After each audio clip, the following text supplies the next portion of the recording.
warahmatullahi wabarakatuh.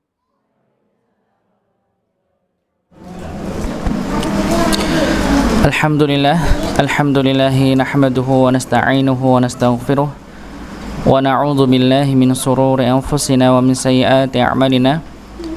May yahdihillahu fala mudilla lahu wa may yudlil fala hadiya lahu. Asyhadu an la ilaha illallah wahdahu la syarika lah wa asyhadu anna Muhammadan abduhu wa rasuluh. Qala Allah ta'ala fi kitabil karim, a'udzu billahi minasyaitonir rajim. Ya ayyuhalladzina amanu taqullaha haqqa tuqatih wa la tamutunna illa wa antum muslimun. Wa qala Nabi sallallahu alaihi wasallam, man salaka tariqan yaltamisu fihi ilman sahalallahu lahu bihi tariqan ila jannah. Alhamdulillah, kita bersyukur pada Allah Subhanahu wa taala yang masih memberikan kita karunia berupa kesehatan dan waktu sempat pada malam hari ini, sehingga kita bisa sama-sama belajar ya berkenaan tentang bab berikutnya yang sebelumnya kita sudah sampaikan beberapa bab sampai dengan bab yang ke-9. Okay. Jadi kita sudah masuk pada bab yang ke-9 ya. Yang sebelumnya kita sudah menerangkan beberapa bab berkenaan tentang thaharah, dan ini masih pada bab thaharah. Tetapi yang sebelum-sebelumnya ya kita sama-sama belajar berkenaan tentang yang raf'ul hadath, tentang mengangkat hadas ya, yaitu melekat pada diri kita. Sebagaimana kita sampaikan ya, ketika hadas itu kecil maka kita bisa mensucikannya dengan berwudu. Jika hadas besar maka dengan mandi. Dan terakhir yang kemarin kita sudah sampaikan berkenaan tentang ketika memang ya kita tidak bisa atau tidak menemukan air untuk melakukan wudu dan mandi, maka diganti dengan tayamum. Ya, ini perkara untuk berkenaan tentang raf'ul hadath, tentang mengangkat hadas. Ya, karena memang berkenaan tentang thaharah ini ada dua hal yang perlu kita untuk mempelajari. Ya, berkenaan tentang raf'ul hadath wa izalatul najas. Ya, berkenaan tentang untuk mengangkat hadas, menghilangkan hadas, dan juga untuk menghilangkan najis.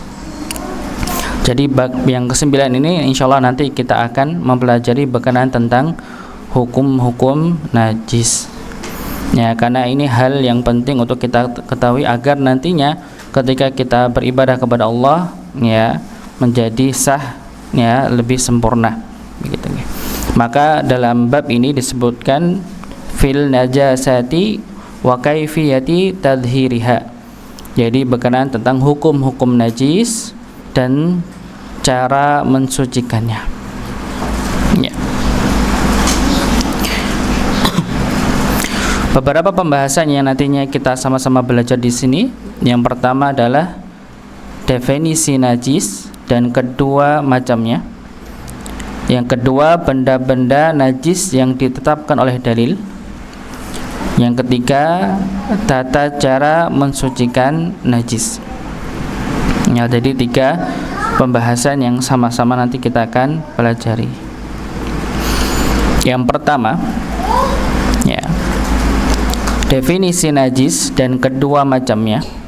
Disebutkan najis adalah suatu benda yang dianggap kotor menurut syariat, di mana peletak syariat memerintahkan agar dihindari. Ya, jadi pengertiannya najis adalah semua benda, entah benda itu padat, cair, ya, maka ketika dia adalah suatu najis, ya, maka harus dihindari. Ya, jadi kalau mau padat, mau cair, ya, maka itu sama saja. Yang dianggap kotor, ya, yang dianggap kotor menurut syariat kita, agama Islam, di mana peletak syariat memerintahkan agar dihindari. Jadi semua najis, benda-benda najis mau dia benda padat maupun cair, maka kita diperintahkan untuk menghindarinya. Diperintahkan untuk menghindarinya. Ya. Najis ada dua macam. Ya, najis dibagi menjadi dua macam. Yang pertama, ya, najis aini atau hakiki. Ya, ainiyah atau hakikiyah, yaitu najis yang tidak bisa disucikan dalam kondisi apapun karena zatnya najis, seperti kotoran keledai, darah, dan air kencing. Jadi yang pertama adalah najis aini, yang memang zatnya itu najis. Mau bagaimanapun kita untuk mensucikannya, maka tidak mungkin untuk menjadi suci. Namanya kotoran, ya mau bagaimanapun dia akan najis. Bagaimanapun kita berusaha untuk mensucikannya, maka dia tetap kondisinya zatnya adalah najis. Ya, tidak mungkin namanya kotoran jadi suci. Ya, begitu. Kotoran yang memang dia jelas kotoran yang disebut kotoran najis, ya maka tidak mungkin menjadi suci karena zatnya adalah najis. Ini sejak awal dia sebagai najis. Berikutnya yang kedua, najis hukmi, yaitu suatu kondisi yang dianggap najis yang ada pada anggota tubuh. Ia menghalangi sholat dan mencakup hadas kecil yang hilang dengan cara berwudu, seperti buang air besar, dan hadas besar yang hilang dengan cara mandi seperti junub. Ya, jadi najis, nanti kita akan belajar tentang najis yang hakiki, yang aini, yang memang itu sebagai najis yang sampai kapanpun dia akan najis. Ya. Tapi kita juga akan belajar najis yang hukmi, bagaimana kita menghukumi ketika terkena hal tersebut. Ya, bagaimana kita untuk menghilangkan dan bagaimana kita menghilangkannya, mensucikannya. Ini insyaallah nanti kita akan pelajari pada bab ini. Pada dasarnya, alat bersuci yang dengannya najis dihilangkan adalah air, karena ia adalah dasar dalam mensucikan, berdasarkan firman Allah Subhanahu wa taala, wa yunazzilu 'alaikum minas samaa'i ma'al yutahhirakum bih. Dan dia menurunkan kepada kalian hujan dari langit untuk mensucikan kalian dengannya. Maka alat untuk mensucikan suatu yang terkena dengan najis, maka asalnya dengan air. Asalnya dengan air. Ya. Walaupun nantinya kita akan belajar bagaimana ketika memang kita mendapati ada suatu najis yang kita hilangkan tanpa dengan air. Ya, bagaimana dengan misalnya diusap. Ya, nanti bisa sebagian ulama mengkiaskan dengan ketika kita belajar pada bab fi qada'il hajah wa adabiha, berkenaan tentang buang hajat. Ya, ada namanya istijmar. Masih ingat nggih Ibu Bapak nggih? Ketika buang hajat, maka kita membersihkan ada dua cara. Yang pertama istinja, yaitu dia membersihkan dengan apa? Air. Yang kedua istijmar, yaitu membersihkan dengan selain air, batu dan semisalnya yang suci. Ya, maka ada sebagian yang dia mengiaskan, ya, membersihkan najis ini dengan cara selain dengan air. Contohnya apa? Contohnya misalnya ketika kita punya anak masih balita, ya, buang hajat BAB, ya, entah pakai popok atau tidak, begitu ya, buang air besar. Maka kadang kita, ya, membersihkannya tidak langsung dengan air, kadang dengan tisu basah, ya, dengan tisu misalnya. Maka ini termasuk pada menghilangkan najis. Ya, jadi Bapak Ibu sekalian, yang perlu kita pahami berkenaan tentang najis dan hadas ini. Jadi kalau hadas ini berkaitan tentang, ya, apa yang melekat pada diri kita. dan itu tidak bisa hilang, tidak bisa disucikan tanpa dengan tata cara yang disebutkan yang pernah kita pelajari, yaitu wudu dengan mandi. Ketika hadas itu kecil dengan wudu, hadas besar dengan mandi. Sedangkan yang dia keluar dari itu, ya, maka disebut najis. Orang yang kencing, pelakunya disebut hadas. Sedangkan yang dikeluarkan adalah najis. Begitu nggih. Jadi yang kemarin kita sudah pelajari sama-sama, ya, tentang taharah tadi, karena kita sudah sampaikan taharah ini mempelajari dua hal, ya. Jadi berkenaan tentang mengangkat hadas dan menghilangkan najis. Ya, yang sebelumnya kita sudah sampaikan, beberapa yang kita pelajari adalah hadas, perkara hadas. Ya, dengan cara yang tadi kami sebutkan, wudu dan mandi. Ketika tidak dua-duanya kita tidak bisa menggunakan dikarenakan tidak ada air, maka penggantinya adalah tayamum. Berikutnya yang berikutnya yang kita pelajari hari ini adalah tentang najis, menghilangkan najis. Ya, benda yang di luar, kan, begitu ya, bukan melekat pada diri kita. Ya, maka caranya, ya, hukum asalnya alat untuk membersihkan adalah dengan air. Tentunya air yang dimaksud adalah al-ma'ul tahur, yaitu air yang suci mensucikan. Ya, suci mensucikan. Walaupun ada sebagian nanti memang sekali lagi namanya fikih tidak terlepas dari perbedaan di kalangan ulama. Ya, ada sebagian memang membolehkan dengan air yang lainnya, kan, begitu ya. Sebagaimana juga boleh menggunakan bukan termasuk air, kan, begitu, seperti batu, tisu dan sebagainya. Ya, ada perbedaan di situ. Tapi ya memang kalau untuk tingkatan lebih afdolnya yaitu dengan air yang suci mensucikan. Karena ini adalah asalnya, ya, alat untuk mensucikan dari asalnya.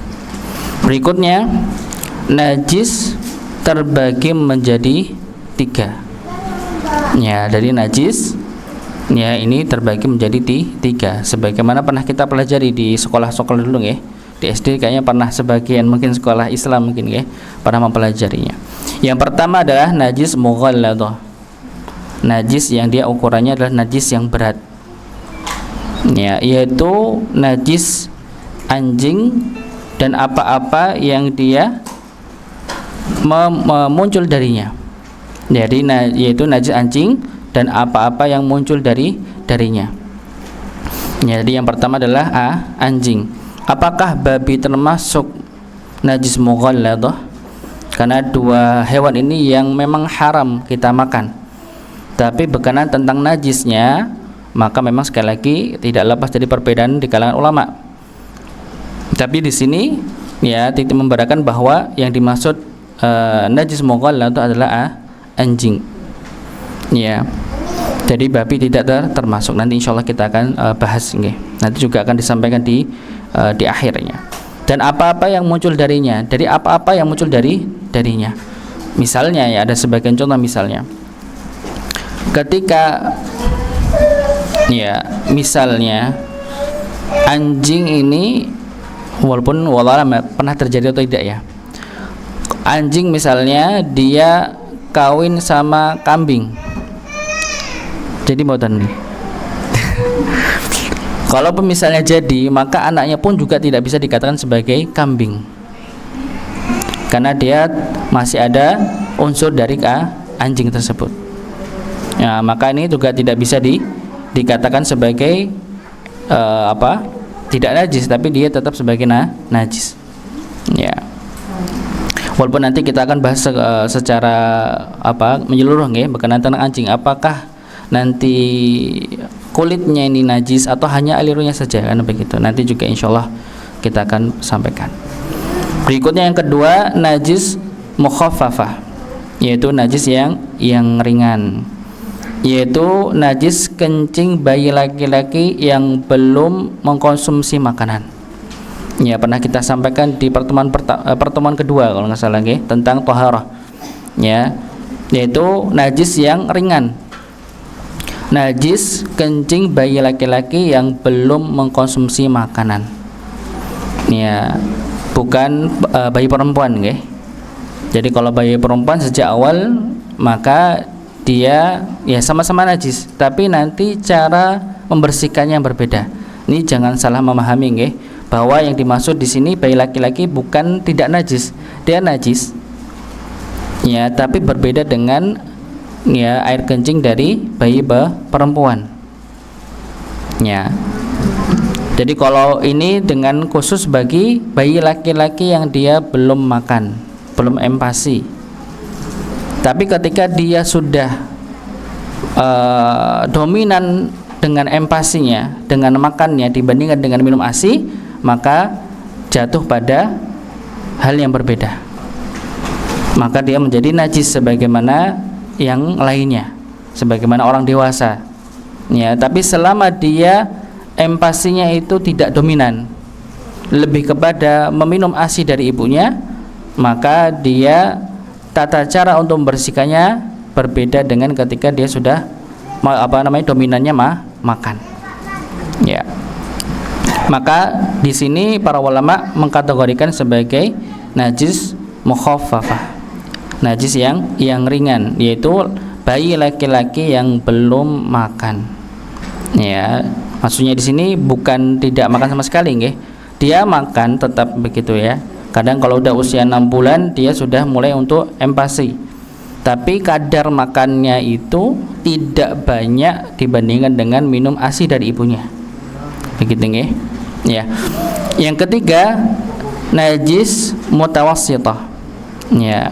Najis yang pertengahan, yaitu najis lainnya seperti kencing, tinja dan bangkai. Jadi selain daripada itu, selain daripada yang disebutkan pada mughalladah, mukhaffafah, maka kebanyakan itu adalah dihukumi sebagai najis mutawassithah, najis yang pertengahan, selain daripada yang kita disebutkan di atas. Okay. Yaitu mughalladah, mukhaffafah, maka selain itu adalah mutawassithah. Ya. Kebanyakan adalah dihukumi najis, kebanyakan mutawassithah, yaitu pertengahan. Ya. Berikutnya yang kedua, bab yang kedua, ya, disebutkan penjelasan tentang benda-benda najis yang ditetapkan oleh dalil. Ya. Yang pertama, air kencing, kotoran dan muntah manusia, kecuali kencing bayi laki-laki yang belum mengkonsumsi makanan, maka cukup diperciki air. Berdasarkan hadis dari Ummu Qais binti Mihsan, disebutkan annaha atat bibnin laha saghirin lam ya'kulit ta'ama ila Rasulillah sallallahu alaihi wasallam fa ajlasahu fi hijrihi fabala ala thawbihi fada'a bima'in fanadhahahu wa lam yaghsilhu. Ya, bahwa disebutkan bahwa dia datang kepada Rasulullah SAW dengan membawa anak kecil yang masih kecil, anak yang masih kecil yang belum mengkonsumsi makanan. Maka disebutkan ya, Rasulullah ini termasuk orang yang beliau tuh suka dengan anak kecil. Ya, suka dengan anak kecil. Kalau ada anak kecil, beliau kadang minta diambil dan dipangku oleh beliau.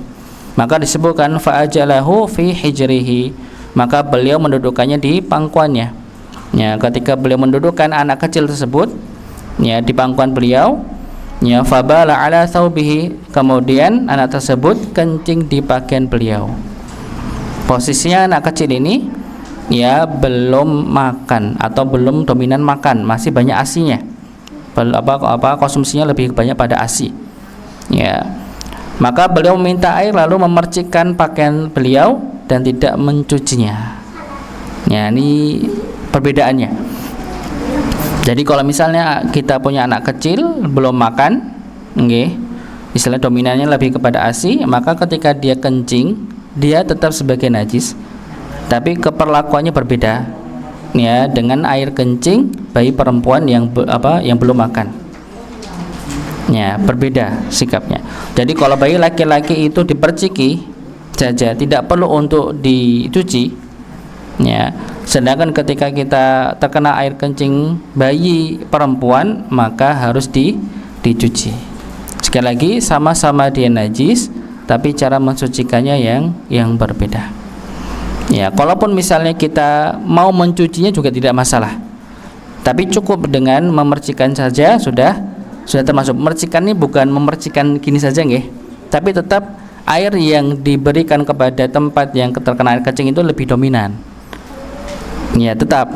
Tapi tidak perlu untuk digosok atau diucek dan sebagainya, tidak perlu sampai demikian. Yang penting tinggal misalnya kain yang terkena air kencing dari bayi tersebut dikasihkan air di atasnya cukup sudah.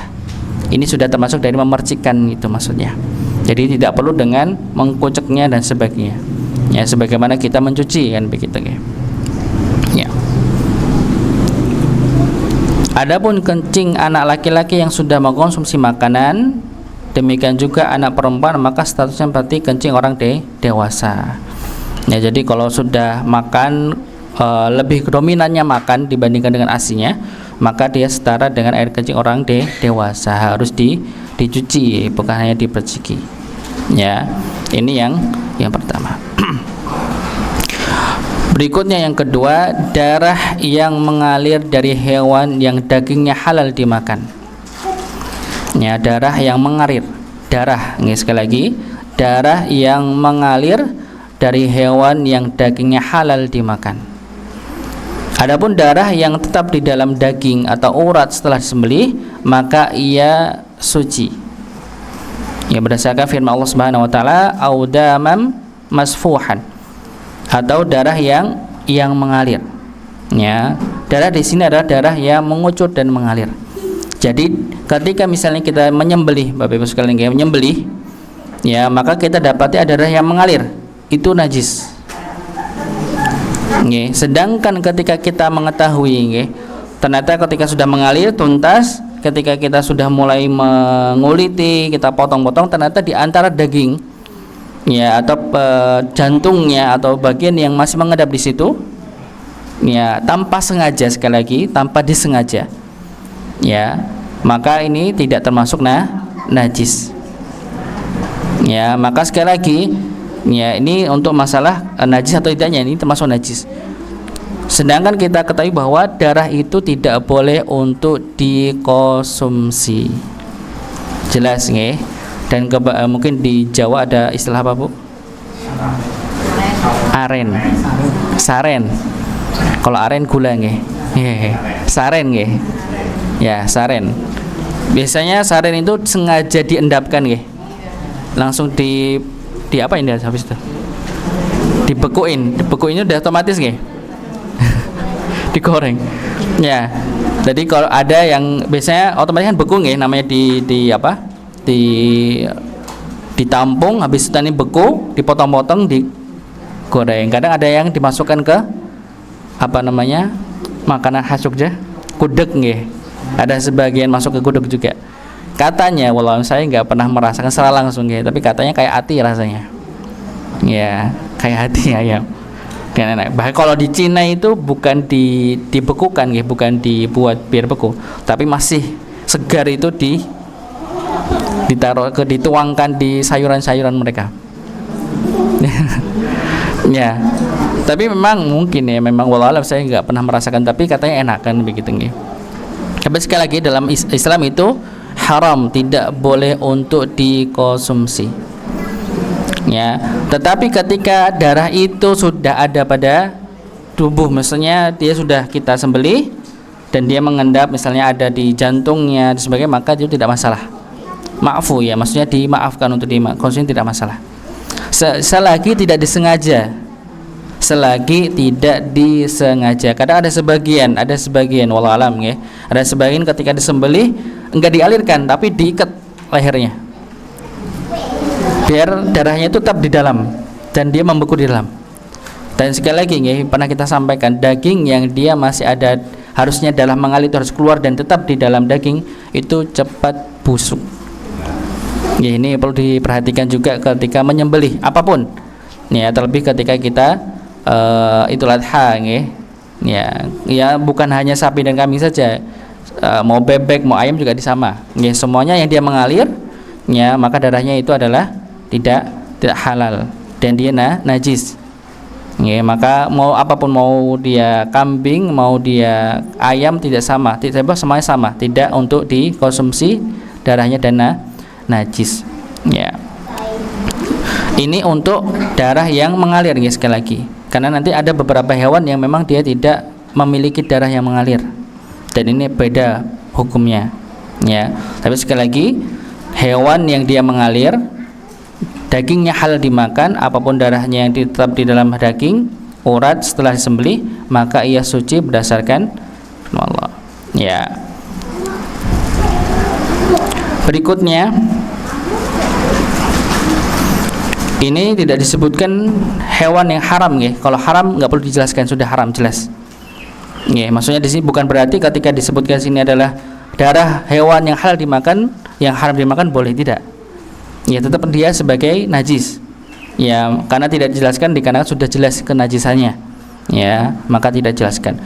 Jadi kalau yang halal saja tidak boleh, tidak disebutkan bahwa darah itu najis, maka yang haram pasti juga najis, pasti najisnya.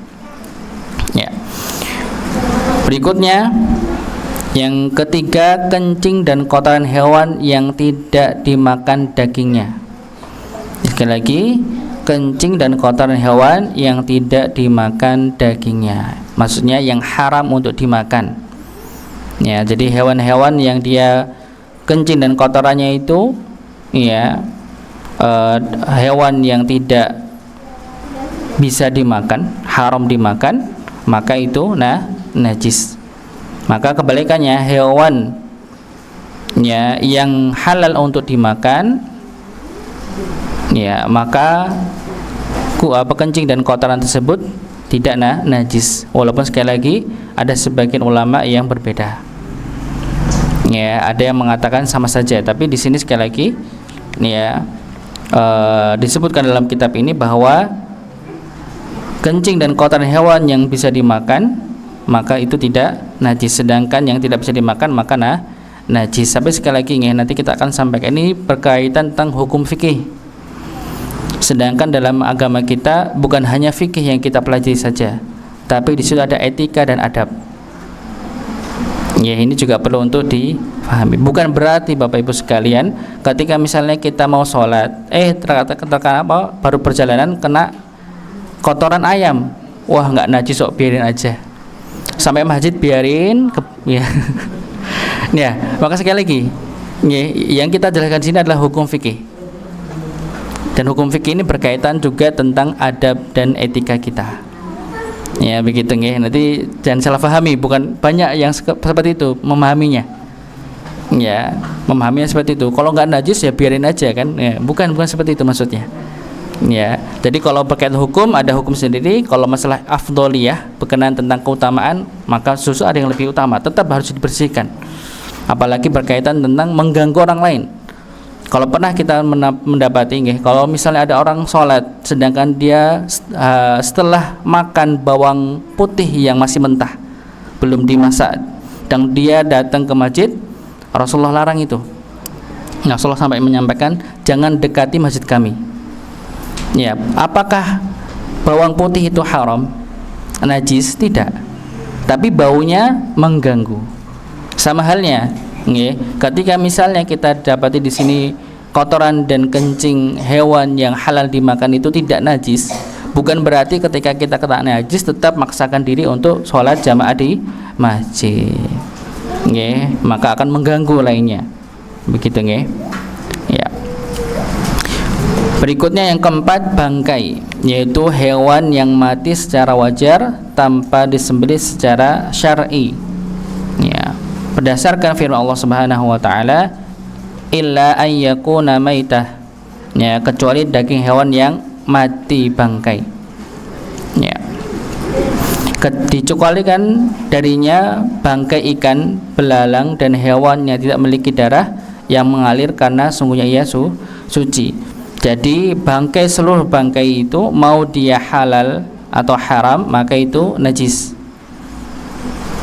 Sekali lagi, hewan yang dia halal atau haram ketika dia sudah menjadi bangkai. Bangkai ini pernah kita sampaikan, ketika dia tidak disembelih dengan cara syariat. Yang pertama, misalnya dia tidak disembelih dengan cara menyebutkan nama Allah. Yang kedua, tidak disembelih dengan cara disembelih. Ya, jadi otomatis ketika kita mendapati ada kambing ketabrak mati bangkai, begitu, ya. Jadi kalau misalnya dia disembelih dengan cara yang semestinya, ya dengan syariat kita, maka ini tidak termasuk bangkai. Ya, maka ketika dibangkai mau halal mau haram, daging bisa dimakan maupun tidak, maka najis.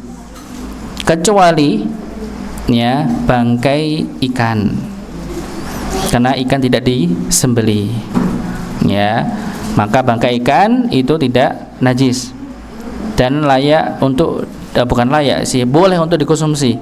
Tapi kalau kita tahu di situ tidak layak, ya udah tahu itu bangkai, maksudnya bangkai itu sudah benar-benar ada belatungnya misalnya, maka sudah tidak thayyib, nggak boleh kita konsumsi karena syaratnya makan adalah halal wa thayyibah. Ya, halal dan thayyib, baik untuk dikonsumsi. Ya. Sedangkan misalnya ikan ini baru mati berapa detik, ini usianya tetap dia sebagai bangkai, tapi bisa untuk kita konsumsi. Ya, ya begitu. Ini untuk bangkai ikan. Berikutnya adalah belalang.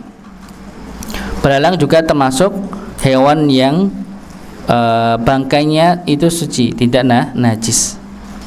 Dan termasuk hewan yang boleh untuk konsumsi, jelas ada dasarnya, nggih. Jadi tidak perlu untuk menanyakan teman-teman saudara kita di Gunung Kidul, ya kan, saya juga orang Gunung Kidul, ya makan istilah salah satu makanan khasana adalah belalang, kan begitu, ya. Dan jelas dalam hadis sebutkan belalang itu boleh untuk dikonsumsi. Ya, berikutnya hewan yang tidak memiliki darah yang mengalir karena sungai ia suci, ya maka ini termasuk, ya. Jadi hewan-hewan yang ketika misalnya kita sembelih, misalnya bukan sembelih ya, intinya hewan itu tidak mengalir darahnya, maka ini bukan termasuk bangkai yang najis. Contohnya itu, okay. Di masjid banyak serangga, kan nggak semuanya hidup, okay. Ada yang mati, okay. Maka itu tidak termasuk najis, ya tidak termasuk najis. Ya, lalat, ya serangga termasuk, ya. Jadi hewan-hewan yang memang itu tidak ada air, tidak ada darah yang mengalir, maka bangkainya itu tidak najis. Begitu, ya, bangkainya tidak najis. Ya. Berikutnya yang kelima, air madhi, yaitu air bening, encer dan lengket yang keluar saat berjumpa atau memikirkan hubungan suami istri, tidak disertai dengan syahwat, tidak memancar dan tidak melemaskan tubuh. Terkadang seseorang tidak merasakan keluarnya, ia najis. Ya, madhi itu najis. Berdasarkan hadis Nabi kepada Ali bin Abi Thalib, tawaddu'u waqsil dzakarok. Ya, berwudulah dan basuhlah kemaluanmu. Maka pernah kita sampaikan, nggih, 3 cairan yang keluar dari kemaluan, nggih, ada mani, yang kedua madhi. Mani itu suci, walaupun yang dia keluar, misalnya dia ketika janabah, basah, maka dia wajib mandi, tetapi yang dikeluarkan itu suci. Ya, alasannya apa? Karena tidak mungkin manusia itu dibuat dari hal yang najis.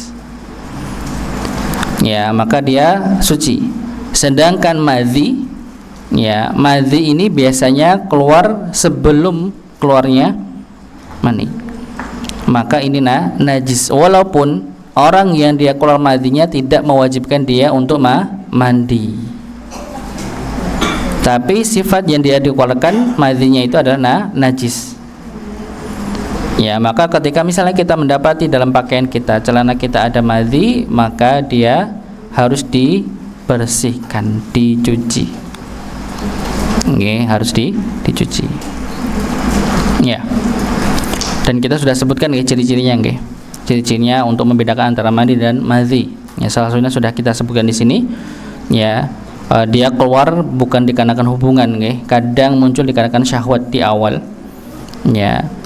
Dan tidak disertai dengan syahwat, istilahnya tidak disertai dengan nikmat ketika keluar, tidak memancar, ya, dan tidak melemaskan tubuh. Ini madhi, ini ciri-cirinya, agar kita mengetahui mana mani, mana madhi. Nah, takutnya nanti yang keluar adalah mani, maka berbeda. Walaupun kebanyakan umumnya madhi ini keluar sebelum mani biasanya. Ya. Disebutkan yakni dari madhi dia tidak diperintahkan untuk mandi berkenaan tentang keluarnya madhi untuk memudahkan kesulitannya. Karena hal ini termasuk suatu yang sulit untuk dihindari ya. Jadi kalau madhi ini salah satu yang kadang kita tidak merasakan keluarnya karena memang tidak ada rasa nikmat yang keluar. Maka dijadikan ini tidak diperintahkan untuk mandi. Tapi bagi yang dia berwudu dan dia tahu ternyata dia keluar madhinya, maka dia wajib untuk mengulangi wudunya tersebut. Ya. Berikutnya yang keenam adalah wadhi. Ya, jadi yang ketiga tadi kita sampaikan mani, madhi dan wadhi. Yang keenam adalah wadhi. Air bening kental yang keluar sesudah kencing. Hal satu kebiasaannya adalah keluar setelah kencing. Ya, barang siapa yang mengalaminya, maka hendaklah dia membasuh kemaluannya, berwudu dan tidak perlu untuk mandi, sama seperti madhi tadi. Jadi kalau wadhi biasanya salah satunya keluar setelah kencing. Kadang dia keluar ketika dia melakukan hal-hal berat. Misalnya kalau laki-laki habis ngangkat berat kadang, atau kerja yang berat, kadang ada sebagian yang dia keluar wadhinya begitu nggih. Maka dia tidak perlu untuk mandi, tapi berwudu kembali ketika kita hendak untuk sholat atau melakukan ibadah. Maka ini najis dan perlu untuk dibersihkan. Berikutnya yang ketujuh adalah darah haid. Ya, darah haid. Ya, sebagaimana dalam hadis Asma binti Abu Bakar, dia berkata, ja'at imra'atun ila Nabi sallallahu alaihi wasallam faqalat ihdana yusibu thawbaha min damil haydati kaifa tasna'u bih? Qala tahuttuhu thumma taqrusuhu bil ma'i thumma tandahuhu thumma tusalli fihi. Disebutkan seorang wanita datang kepada Nabi Muhammad SAW seraya bertanya, salah seorang dari kami pakainya terkena sebagian dari darah haid, apa yang harus dilakukan? Beliau menjawab, dia mengeriknya. Ya, tahuttuhu, dia mengerik ya, entah dengan kayu atau apapun ya, atau sekarang kita dengan sikat ya. Kemudian menguceknya, mencucinya dengan air ya, dia menguceknya mencucinya dengan air setelah dikeriknya ya. Kemudian membilasnya, kemudian boleh untuk sholat dengan menggunakannya ya. Jadi untuk ibu-ibu para wanita yang ketika dia mendapati pakainya ada percikan darah haid ya, maka untuk dibersihkan dengan cara mengeriknya atau disikat begitu nggih. Kemudian dicuci seperti kita mencuci biasanya dengan air, kemudian membilasnya ya, kemudian boleh untuk menggunakan sholat ya. Maka sekali lagi darah haid ini termasuk ya najis yang ada dasarnya, ada dalilnya yang disebutkan ya. Berikutnya yang ketiga, yang terakhir, tata cara mensucikan najis ya. Tata cara mensucikan najis ya. Yang pertama, bila najis tersebut ada di tanah atau di tempat untuk beribadah, maka mensucikannya cukup dengan membasuhnya sekali basuh ya. Yang melenyapkan benda najis tersebut, maka diguyur dengan air sekali saja, berdasarkan perintah Nabi untuk mengguyurkan air pada kencing orang Badui yang kencing di Masjid Nabawi ya. Ini contohnya nggih. Sebagaimana disebutkan dalam sebuah kisah, ada seorang Arab Badui itu orang Arab pelosok ya, pedesaan begitu ya, yang itu ketika itu baru berkunjung ke Madinah ya. Akhirnya ketika mendapati, dia masuk ke Masjid Nabawi dan kencing di situ. Karena kita tahu nggih, namanya masjid zaman Nabi tidak seperti yang kita tempati sekarang ya. Masjid zaman Nabi ya, mungkin ada beberapa yang pernah lihat miniaturnya nggih. di YouTube mungkin dan sebagainya. Jadi Masjid Nabawi itu bawahnya itu tidak ada keramik sebagaimana zaman dahulu, ya. Bukan berarti di zaman dulu tidak ada keramik, walaupun modelnya berbeda sama zaman sekarang, nggih. Keramiknya orang-orang Kaisar Romawi semuanya sudah ada keramik, tapi modelnya model lama, nggih, dengan batu. Ya, sedangkan di zaman Nabi ya itu dengan tanah. Ya, sedangkan untuk temboknya dengan tanah liat, di atasnya pelepah kurma. Ya, maka orang Badui ini masuk ke dalam masjid bukannya untuk sholat, tapi malah kencing di dalam. Ya, otomatis karena ini bukan suatu hal yang biasa juga, Bapak Ibu sekalian. Karena apa? Karena respon para sahabat saat itu juga marah mendapatinya. Sebagaimana kita tahu misalnya ada orang masuk masjid kencing di sini, ya, begitu. Pasti kita marah. Bahkan disebutkan Umar itu sudah mau buka sarung pedangnya itu, ya, saking marahnya Umar. Ya, tapi Rasulullah SAW membiarkan. Ya, ini yang perlu kita juga pelajari, ya. Rasulullah tidak langsung nyuruh untuk mengusirnya, tidak. Rasulullah mengatakan biarlah dia untuk memenuhi hajatnya, selesaikan dulu hajatnya. Ya, kalau baru kencing pertengahan diganggu kan juga enak, ya. Maka diselesaikan, padahal dia tahu, ya, bahwa di masjid itu adalah tempat yang suci, bukan untuk menumpahkan najis di situ, ya. Tapi Rasulullah minta untuk membiarkan sampai selesai hajatnya dan memerintahkan sahabat untuk mengguyur satu guyuran air kencing tersebut. Nah, ini menunjukkan bahwa ketika kita mendapati ada najis di suatu tempat, maka salah satu minimalnya adalah untuk diguyur satu kali guyuran. Ketika memang sudah bersih dengan cara itu, maka cukup sudah, ya. Maka ini sudah mensucikan najis tersebut, ya. Berikutnya yang kedua, bila najisnya di atas selain tanah seperti terletak di baju atau bejana, maka bila karena anjing yang menjilati bejana tersebut, maka ia harus dibasuh 7 kali, ya, dibasuh 7 kali. Salah satunya dengan tanah. Berdasarkan sabda Nabi Muhammad SAW, idza walaghal qalbu fi ina'i ahadikum falyaghsilhu sab'an ulahunna biturab. Ya, disebutkan bila seekor anjing menjilat bejana salah seorang di antara kalian, maka hendaklah dia mencucinya 7 kali. Yang pertama darinya dengan tanah. Ya, jadi sekali lagi hadis yang kita bacakan ini spesifik pada anjing. Maka memang banyak para ulama berpendapat bahwa ini khusus untuk anjing, sedangkan babi ini berbeda. Dia masuknya pada najis yang pertengahan maksudnya jadinya. Walaupun sebagian ulama ada yang juga menempatkan babi ini sama dengan anjing.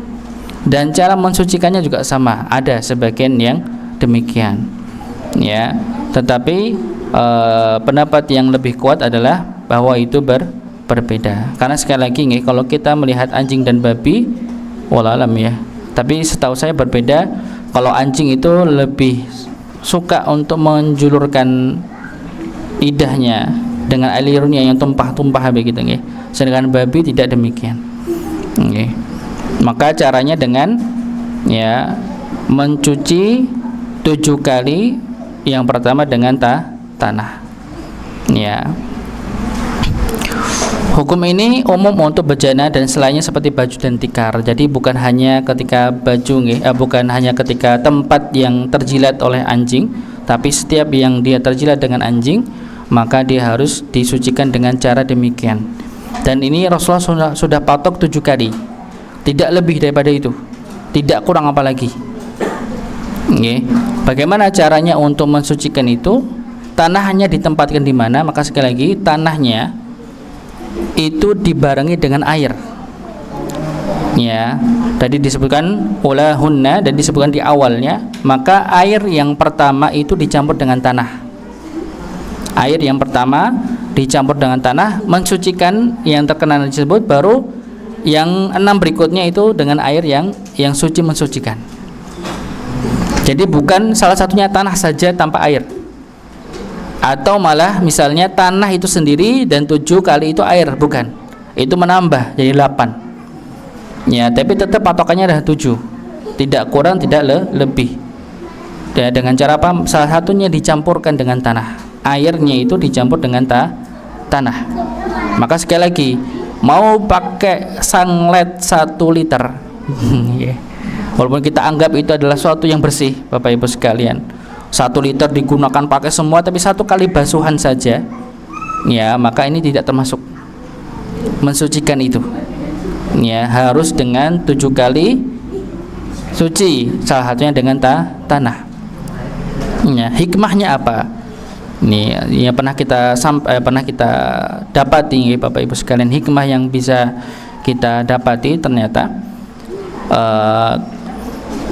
hadis berkenaan tentang yang tadi kita baca, ketika orang itu terkena air liur anjing itu dicuci dengan 7 kali, salah satunya dengan tanah, itu adalah Rasulullah sebutkan 1400 tahun yang lalu. Bahkan disebutkan bahwa pernah terjadi sebagian ilmuwan saat itu, ketika mendapati hadis tersebut mereka tertawa. Anehnya apa? Kenapa tanah ini menjadikan alat untuk mensucikan air liur anjing? Padahal pada saat itu sudah ditemukan namanya sabun, dan mereka sudah sudah meyakini bahwa sabun ini sudah bersih dengan banyak kandungan-kandungan tertentu yang bisa membersihkan. Tapi ternyata Bapak Ibu sekalian, ketika diteliti kenapa hanya air liur anjing saja, ternyata air liur anjing ini ada beberapa, atau ya mungkin ada beberapa bakteri yang memang tidak bisa dihilangkan tanpa dengan tanah. Makanya kami sampaikan, tidak mau berapa banyak kita menggunakan sabun ya, maka bakteri ini tidak akan hilang kecuali dengan unsur tanah ya, begitu. Maka ini hikmahnya, walaupun sekali lagi tidak semuanya ketika kita dapati hikmahnya baru kita lakukan, tidak, atau kita mendapatkan bukti secara saintik baru kita mulai melakukan, tidak ya. Semua kita lakukan dengan keyakinan kita sebagai seorang muslim mengikuti syariat Nabi kita Muhammad SAW. Mau ada penelitian bagaimanapun ya kita lakukan ya. Kebetulan di sini ya ada penelitian bahwa memang ya bakteri di liur anjing itu tidak bisa dihilangkan kecuali dengan unsur tanah. Ini hikmahnya yang bisa kita ambil. Akhirnya ilmuwan tersebut ada yang masuk Islam dengan hal tersebut, dan banyak sekali kalau kita berbicara tentang beberapa ayat Al-Quran maupun hadis yang dibuktikan secara ilmiah, akhirnya banyak masuk Islam, banyak sekali. Nggak cuma ini Bu, banyak sekali ya, banyak kita ketemukan di dalam ayat-ayat atau hadis yang menerangkan hal ini. Kalau kita nalar secara logikanya kayak mungkin, tapi ketika diteliti ternyata memang terbukti demikian ya, dan itu banyak sekali ya. Salah satunya adalah berkenaan tentang mensucikan bekas air liur anjing ya. Maka sekali lagi, ini untuk air liur anjing. Kalaupun misalnya kita mendapati ada kaki anjing masuk ke bejana misalnya, atau anjing itu duduk di bejana itu misalnya, maka ini tidak termasuk ya, tidak termasuk ya, karena yang dimaksud di sini adalah menjilat, meminum anjing tersebut. Walaupun memang ada sebagian pendapat ini sama, dikarenakan apa ya, dikarenakan namanya anjing itu, kita pernah mendapati anjing itu menjilat tangannya menjilat badannya dan sebagainya. Akhirnya ketika dia bertemu dengan sesuatu yang basah maka khawatirnya terjadi najis. Maka sekali lagi, kalau misalnya apakah kita termasuk terkena najis ketika misalnya ada anjing, kita dapati anjing begitu kita elus-elus ya, apakah kita harus mencucinya dengan 7 kali cucian? Cuci boten? Ada anjing datang kita tidak dijilat, kita mengelus kepalanya, apakah kita harus untuk mencuci 7 kali? Cuci boten? Tidak. Jadi kalau misalnya ketika kita menyentuh anjing itu dalam keadaan basah, entah basah dikarenakan bekas air liurnya, ya, atau basah dari kita sendiri, maka dia wajib sama dengan mencucinya. Tapi ketika misalnya kering ketemu kering, maka tidak termasuk. Ya, kadang kita bisa merasakan, ya, misalnya ketika anjing itu mungkin habis menjilati bagian tubuhnya, kita pegang basah, itu sudah termasuk. Ya, tapi ketika dalam keadaan kering dan tangan kita juga kering, ya, maka ini dihukumi sama seperti halnya yang lain, tidak perlu sampai 7 kali, maka sekali juga cukup. Ya, walaupun sekali lagi perlu untuk dihindari, ya, gitu, dihindari, bukan berarti langsung diboleh ngelus-ngelus ya. Ya, tapi perlu untuk dihindari. Walaupun sekali lagi, ya, anjing bukan berarti ketika kita tahu itu adalah hewan tidak boleh dimakan dan hewan yang najis, maka sama sekali tidak boleh, bukan, ya. Ada beberapa keadaan yang memang kita perlu untuk itu. Contohnya ketika kita hendak berburu, ya, sebagian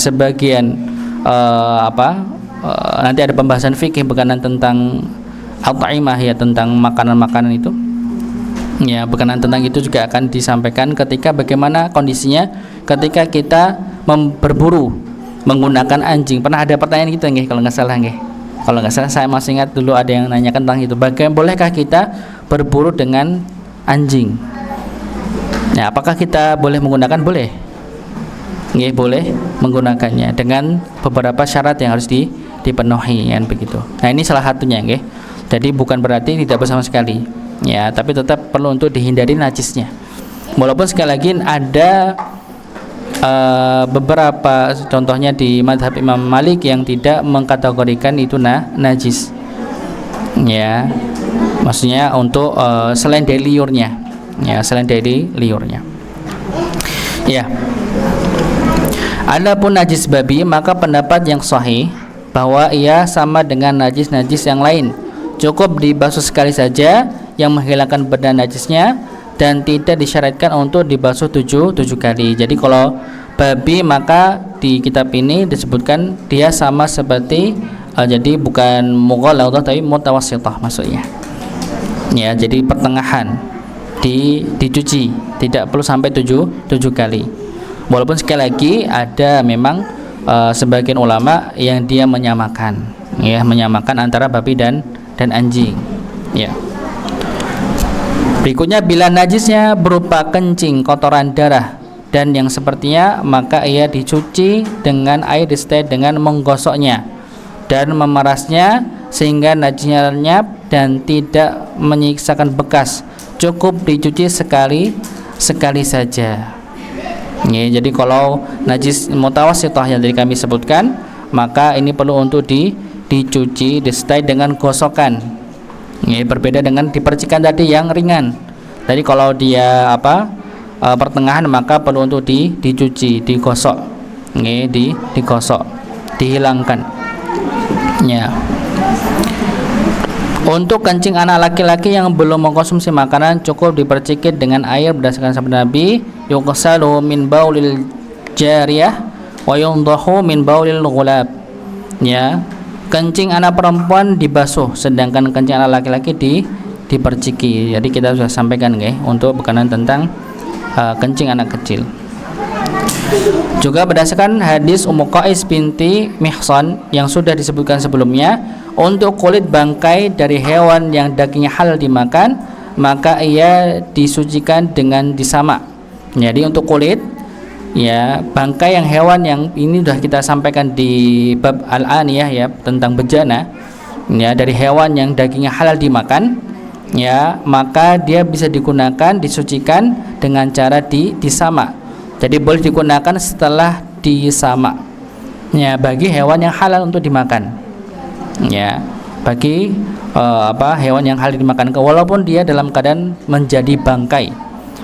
Tetapi kalau hewan yang tidak boleh dimakan, maka tidak boleh untuk digunakan, ya, walaupun sudah disamak, ya, walaupun sudah disamak, ya.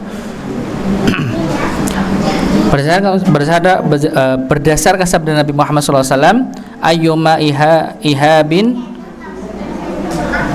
dubigha faqad tahura. ya, kulit manapun yang disamak, maka sungguh ia telah suci. Darah haid yang mengenai pakaian, maka dicuci dengan air dari bajunya, kemudian dibasuh, kemudian dipakai untuk sholat. Disebutkan di paragraf terakhir, setiap muslim patut memperhatikan perkara bersuci dari najis pada badan, tempat, dan pakaian yang digunakan untuk sholat, karena ia merupakan syarat sahnya sholat. Maka sekali lagi berkenaan tentang najis, maka perlu untuk kita perhatikan. Bukan hanya sekedar berkenaan tentang hadas yang menempel pada diri kita dengan membersihkan dengan wudu, mandi, dan tayamum penggantinya, maka yang perlu kita perhatikan adalah bagaimana kondisi pakaian yang kita gunakan, ya, bagaimana kondisi tempat yang kita gunakan untuk beribadah. Maka sekali lagi, namanya ilmu untuk berkenaan tentang najis, maka perlu untuk kita ketahui agar tahu cara untuk mensucikan dari najis yang terdapat dari bagian-bagian tersebut. Mungkin ini yang bisa kami sampaikan. Monggo kalau misalnya ada yang mau didiskusikan, ditanyakan, jika kami bisa menjawabnya kami jawab, kalau tidak kami sampaikan pada pertemuan berikutnya.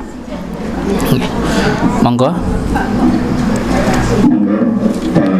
Bapak dan Ibu dengan bagi nyuwun pirsa hotel kita mengangkat wonten sang ibu-ibu mengangkat tangan. Nah, itu ada. Nggih. Waalaikumsalam.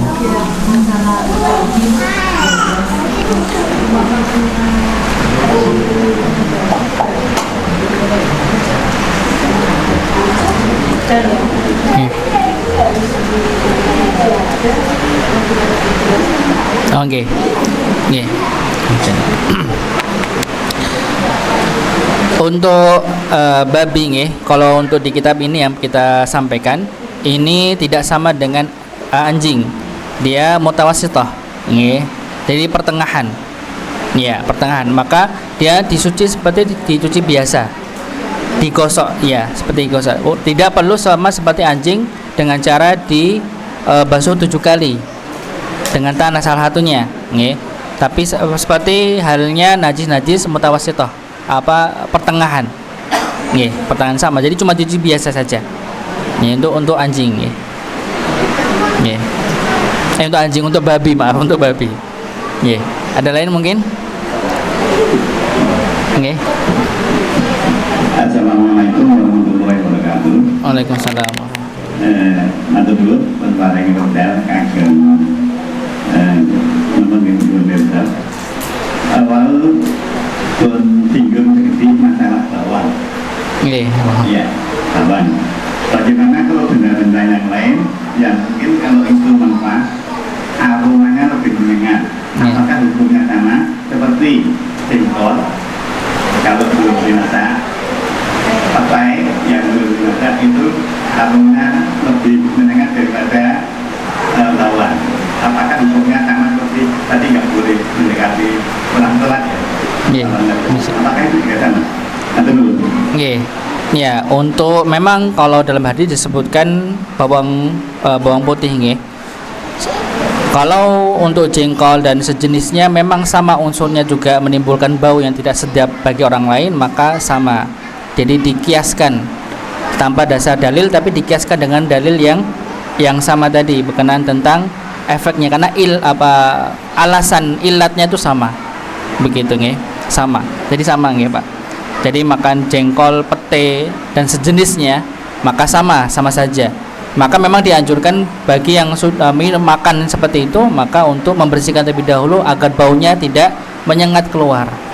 Bukan berarti tidak boleh makan, boleh, ya begitu, Tapi memang untuk dibersihkan terlebih dahulu sebelum untuk berbaur dengan kaum muslimin ketika sholat di masjid, begitu, agar tidak mengganggu,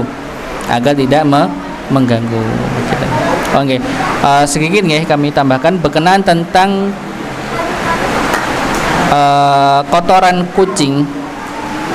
Maka di sini ada dasar dalilnya bahwa Rasulullah mengatakan itu adalah hewan yang biasa untuk lalu lalang di kawasan kawasan manusia atau di tempat-tempat manusia. Maka itu anfu anhu, jadi dimaafkan darinya. Ya, walaupun ada sebagian yang kadang mengkiaskan dengan hewan lainnya, tapi secara khusus untuk kucing maka ini dimaafkan. Walaupun sekali lagi yang pernah yang tadi kami sebutkan bukan hanya berkenaan tentang hukum, etika kita juga untuk digunakan, begitu nggih Bapak Ibu sekalian nggih. Maka harus dipadukan, bukan hanya hukum saja yang kita soroti, tapi etika juga. Walaupun ketika kita terkena najis yang memang terkena kotoran yang memang itu tidak termasuk najis, maka tetap harus dibersihkan. Ya, apalagi kalau efeknya itu mengganggu orang lain, gitu nggih. Ini masalah hukum yang kita sebutkan, etika tetap harus berjalan, begitu nggih. Dan banyak hal tentang fikih yang itu secara hukum dia membolehkan suatu hal, tapi secara etika itu kurang. Banyak hal, begitu nggih. Kalau saya boleh berikan contoh nggih. Ini jadi perhatian juga karena cukup viral juga. Ya, misal nggih. Ini contoh nggih Bapak Ibu sekalian nggih. Seorang laki-laki itu boleh, ini agak sensitif tapi ya. Ini untuk belajar nggih, untuk pelajaran kita untuk bisa memudahkan apa yang kami sampaikan. Seorang laki-laki itu memang dalam syariat Islam itu dia boleh untuk memiliki istri lebih daripada satu, nggih. Ya. Kalau secara hukum fikih, ketika seorang laki-laki ini secara hukum fikih sekali lagi, seorang laki-laki ini dia menikah dengan istri kedua, ketiga atau keempatnya tanpa izin istri sebelumnya, secara hukum itu sah. Hukum pernikahan itu sah. Tetapi secara etika kurang. Bisa pahami nggih?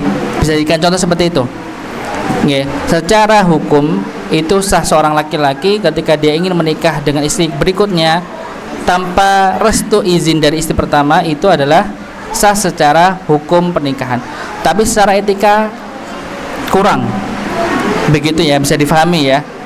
Ya, makanya di situ etika itu digabungkan dengan hukum tersebut. Akhirnya Bapak Ibu sekalian, nggih, di KUA ini nggih, untuk contoh saja nggih. Jangan dipahami secara perasaan dulu nggih. Ya, maka di KUA itu Bapak Ibu sekalian itu dari KUA tidak membolehkan seorang laki-laki dia menikah dengan istri berikutnya tanpa izin dari istri pertama. Maka perlu ada kadang di KUA itu harus disertai dengan surat persetujuan dari seorang istri dari KUA. Maka sekali lagi maaf, kalau Bapak Ibu sekalian lihat kasusnya banyak di zaman sekarang yang dia katanya menikah kedua, ketiga, biasanya dia nikahnya sirih. Biasanya begitu. Karena untuk mendapatkan izin istri nggak mudah begitu. Karena ketika dia untuk mendapatkan izin untuk nikah di KUA itu harus disertai dengan izin dari istri yang pertama. Begitu. Ini contoh nggih Bapak Ibu sekalian nggih. Jadi ada hukum, ada etika. Ya, sama seperti tadi. Namanya kotoran ayam misalnya yang kita tahu itu halal untuk dimakan, itu tidak dikategorikan sebagai najis, tapi tetap ketika kita kena ya tetap dibersihkan. Jadi cuma bedanya apa? Bedanya ketika misalnya kita kena kotoran ayam, tidak perlu dicuci dengan air pun, tinggal diusap saja sudah boleh. Sudah dikatakan suci. Ya, sedangkan yang dikategorikan sebagai najis maka harus dibersihkan dengan air. Ini pendapat yang lebih kepada pendapat Imam Syafi'i seperti itu. Begitu nggih. Mudah-mudahan bisa difahami. Sekali lagi kami mohon maaf jika ada yang kurang dari apa yang kami sampaikan. Wallahu a'lam bishawab. Assalamualaikum warahmatullahi wabarakatuh. Waalaikumsalam.